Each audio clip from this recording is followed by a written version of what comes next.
With all this talk about Arsenal heavily pursuing to sign 21-year-old Slovenian international Benjamin Sesko from RB Leipzig for £45 million, and Sesko apparently already having said yes to Arsenal and want the transfer, and the transfer seeming closer and closer every day, with Sesko playing as a striker, the same position as Kai Havertz for most of the season, the same position as Gabby Jesus, Eddie Nketiah, and the same position where us Arsenal fans have been begging and pleading for a striker, a world-class striker to be bought. There are some people, and I guess rightfully so, expecting that if we do sign him, Arsenal may move to a 4-4-2, or Havertz will drop back into midfield, or whatever the case is. But where will Sesko actually play in this team? What will his role be in this Arsenal team if we were to sign him? Well, that's what we'll be talking about today. So what's going on, everyone? You are listening to Gunner Central here. I hope you're all doing well. Please be sure to like the video, subscribe if you haven't already,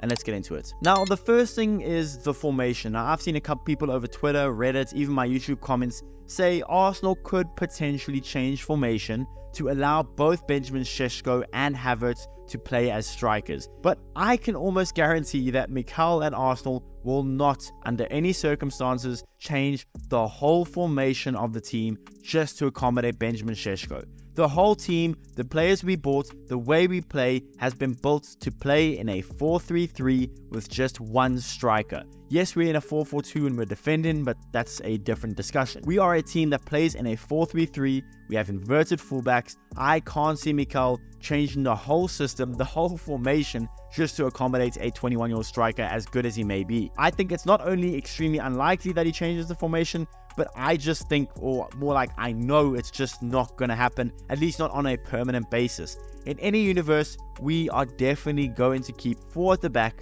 We're going to stay with the 3 in midfield because we are still going for midfielders in the transfer window, which should tell you everything you need to know. We're going to stay as a 3-man midfield, 3 up top and 4 at the back. That's a 4-3-3. And I would definitely prefer to keep the way we play, keep the formation, because it's proven successful. The players are used to it, and we have won tons of games playing the way we play. Why would we change formation just to have 2 strikers up top? It just doesn't make sense. So that's that out the way. The next thing is, will Kai Havertz now be a midfielder? Will he drop back into midfield and not be a starting striker for us anymore? I know some of you may hate to hear this, but there is a high probability that he happens to have some games that he plays in midfield. It just may happen. In the previous video I made about Sesko, I mentioned that Sesko will bring a whole new dynamic up top that we don't already have in the squad. Sesko is extremely tall, standing at 6'5". He has a very high work rate, really good movement, is mainly left-footed but has a really strong right foot. He's really quick for his height. He's a very good dribbler, but maybe does lack a little bit of link-up play, and his passing is just not elite. And that's somewhere that both,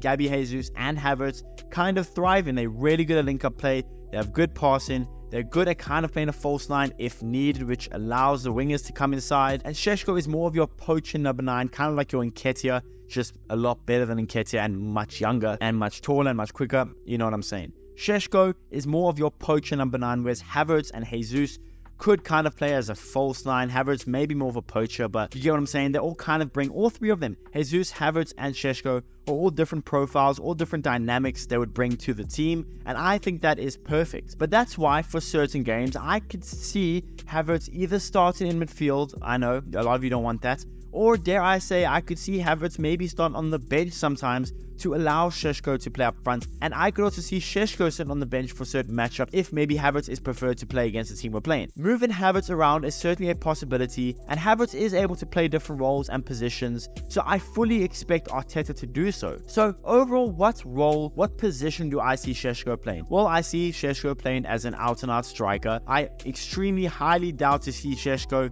playing anywhere else but your number 9. So that's the first thing. But what role will he play? Well, with Nketiah looking extremely likely to leave in the summer, with Fulham apparently being willing to pay £30 million, which covers 2/3 of Sesko's fee, that sounds like a perfect deal to me. But I expect to see Sesko as a rotational player for at least the first season. Now, this isn't because Sesko isn't a good enough player to start in the Premier League, because I think he certainly is.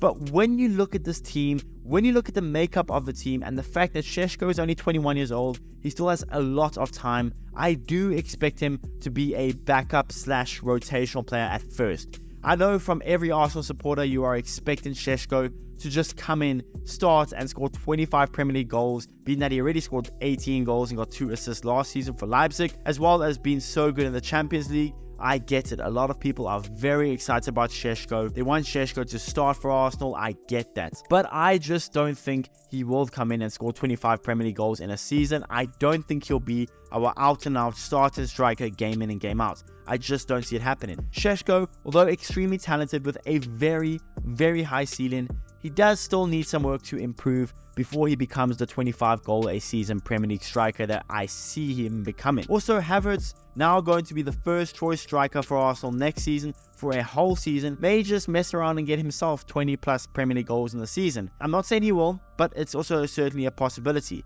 I love Sesko. I love everything about him. I love the dynamic he could bring to this team. I love how he come off the bench and change the whole game. I love how young he is. And I love the price tag that we may get for him. Because heck, the £45 million price tag is such a small amount to pay for the potential that he possesses and how good he is right now. But we also have to be realistic when it comes to Sesko. We are not changing the formation for him. We are not moving everything around to start him. Sesko will play the same role as pretty much Gabby Jesus, at least this is what I think. He will start some games where matchup wise it could work in our favor, and he'll come off the bench for some games to provide a different dynamic if need be. I think if we sign Sesko, then I highly doubt we get ourselves another attacker, unless it's a backup at right wing, which is what we certainly need. I think Sesko will be our rotational player. I think Havertz will be our starting striker going into next season, and Gabby Jesus and Sesko will be the rotational strikers, able to provide different looks off the bench and able to provide goals off the bench. I don't see Sesko coming into this team as good as he is.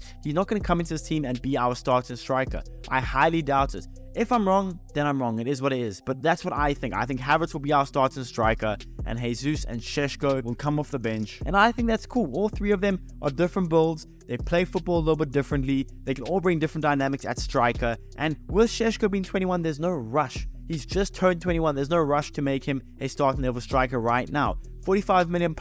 We could work on him a little bit more, and maybe in 2 to 3 years' time, he could be our starting level striker. I just don't think he's there yet.